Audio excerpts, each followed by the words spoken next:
that is today's lesson. I'm going to show you how to do them. It's very, very easy.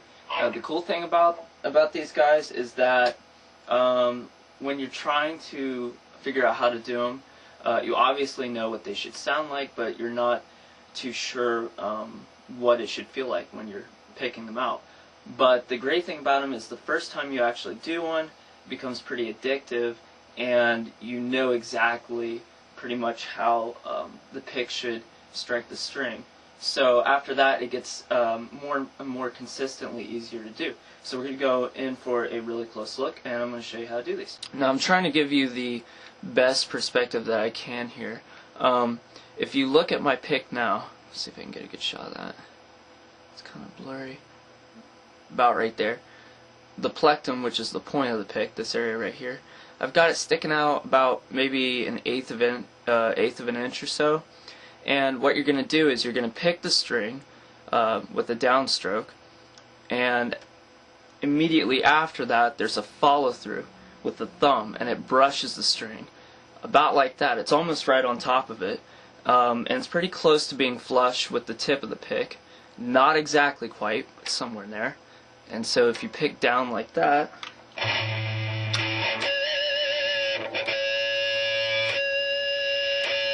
see how my thumb just brushes the string right after? And you can do this elsewhere. So it's really simple. I mean, there's not much more that I can tell you other than that, because it's one of those things that you have to experiment with.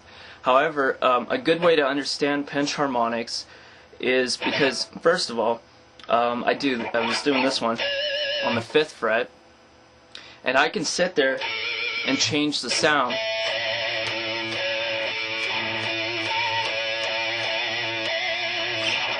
Just by moving the pick into different areas.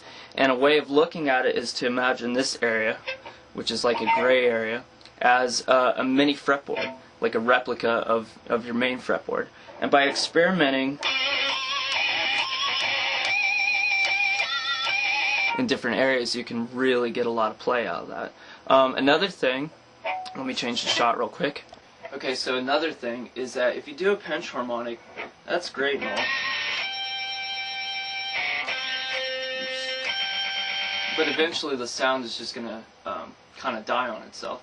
So we need to help them out a little bit, and doing this by prolonging them. And the best way to do this is to use a little vibrato. And if you're unsure of what vibrato is, it's basically a series of successive bends, like that. And I use my middle finger. I've seen a lot of people use multiple fingers, but it's not really economical.